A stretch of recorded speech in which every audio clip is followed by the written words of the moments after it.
Ben McKee, West Rucker, Go Vols 24/7 here with our Around the Horn at Lindsey Nelson Stadium for the final time in 2024. Yeah. And not the final time we'll be doing in Around the Horn, though, because Tennessee baseball is not done playing baseball. Tennessee knocks off Evansville 12-1 in the do-or-die Game 3.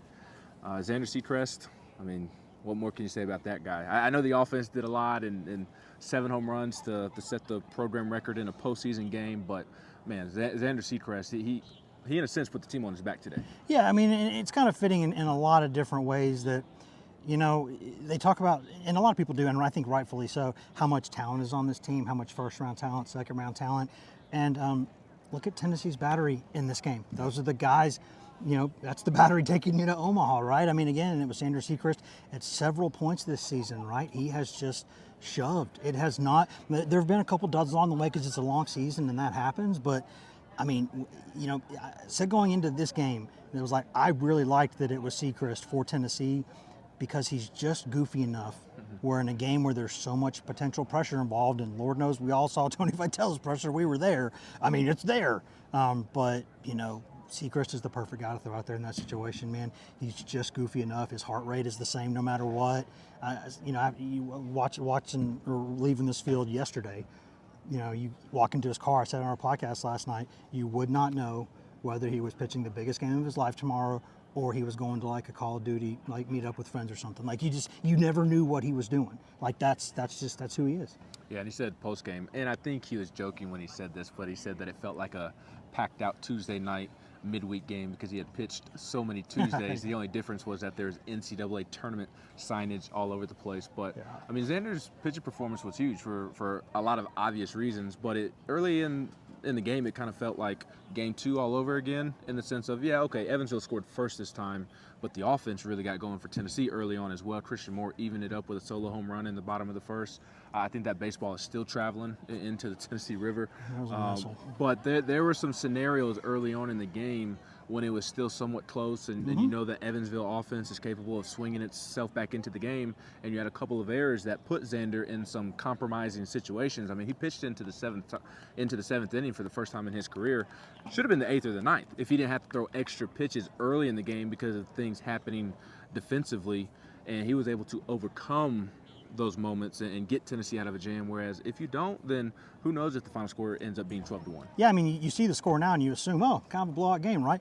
Evansville had the lead. It was early, right? And it lasted one batter into the bottom of the first.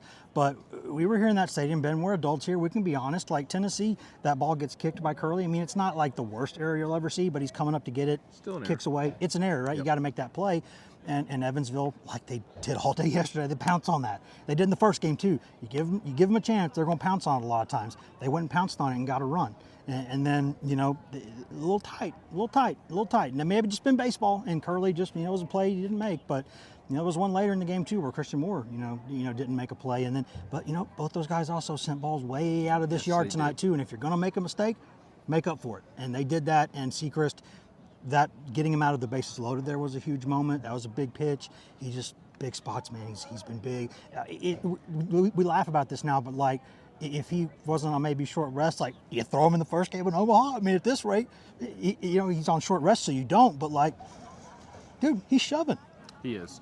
And we'll have those conversations certainly later this week because I think Causey could also make the case for starting Game 1 next weekend, which will be Friday or Saturday. The schedule has not been set yet. We know Tennessee will play Florida State, and then win or lose, they will play Virginia or North Carolina. So kind of the ACC Invitational, including Tennessee. But you'll have to help me remember everybody who hit home runs. Dean Curley, Christian Moore, Blake Burke, did he get one? Nope. No, he hit a double. The Evansville center fielder, poor kid, thought he did. Yes, that's what I was thinking of. Billy Amick hit a 446-foot bomb. Simo hit 2. Dalton Bargo hit 2. My God, a DH, right? As Larry Munson might say. Hit 3. So kind of two thoughts there with the homers. Like, sure, obviously the offense shows its potential and talent as it has done all season long. But the two that really stand out to me is the Christian Moore one, settling in, hit 2 when it mattered most, bouncing back from a poor game on Saturday. And then, as you mentioned, the DH, Dalton Bargo, the Omaha native, hitting 2, especially early in the game. especially his first one, to help send Tennessee to Omaha, and it's pretty cool. He'll get to play in front of his folks next weekend. Yeah, I mean, and we've all talked about this, right? Like during the season, like who should DH? This guy should, that guy should. They're having the same conversations up in that complex over there, right? Like it's not an easy decision, but at the end of the day, no matter what I say, no matter what you say, no matter what anybody says, at the end of the day, one of the most important things for coaches is going with their gut and making the call they want to make. Because full stop, Evansville starting at lefty tonight. Why would you throw Bargo out there, right? Like that's not something. If that blows up in your face, he goes over 3 with 3 Ks and you lose. That people are going to be asking. That of the many questions they'd be asking, why did you do that? Well, I mean, coaches at the end of the day know their teams better than we do. That doesn't mean they're infallible. No one is, but he went with his gut, and by the result, I mean, he got it right. Guy sends 2 out of the yard. Ho hum. It's just.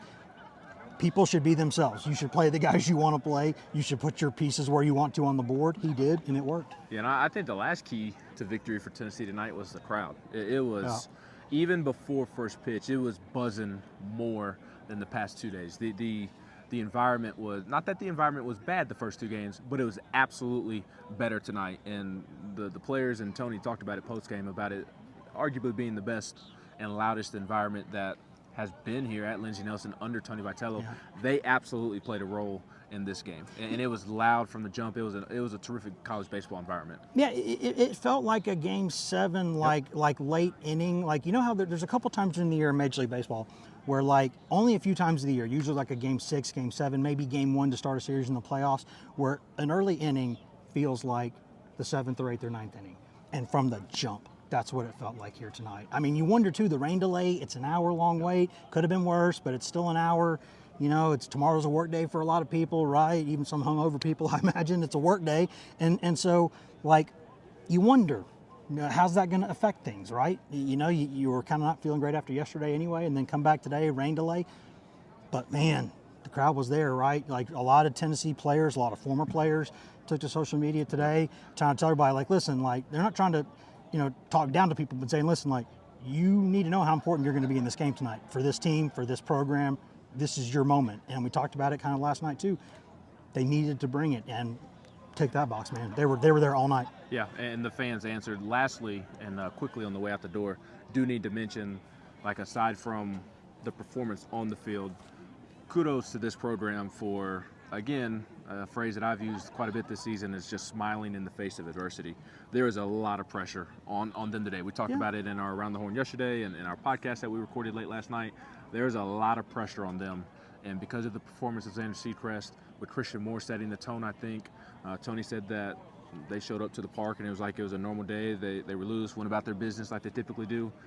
That was a pressure cooker, and they delivered when it mattered most. I know technically, like, there's still a national championship out there that they'll play for, but this is like the second biggest thing to play for. It was win or go home, and they delivered when it mattered most. They're playing an elimination game like that. You lose, your season goes home. It's a big game. It's the first time, like, anytime you're playing and a loss could end your season, it's the biggest game of the year. Yep. And it was. But this team, they don't lose a lot of games, so it's not like the largest sample size here, but bouncing back from losses, like, you just, like, if Tennessee for some reason like loses that opener in Omaha, God be with whoever plays them 2 days later, because these guys just, you don't want to see them the next day. Like, I don't know if it's because they have the same attitude and they're able to kind of just treat everything the same and it's law of averages, or is it like they just show up when it matters most. But man, whatever it was today, like, again, all season long, when they've needed to been, they were at their best. They absolutely were, and they'll look to build off of today as well. Congratulations to Evansville on a phenomenal season. Hell of a team, man. I think they earned a lot of respect in Greenville, but earned even more respect with what they were able to do in Standing Knoxville. ovation. Absolutely, and absolutely deserved. So we've got plenty of coverage coming your way.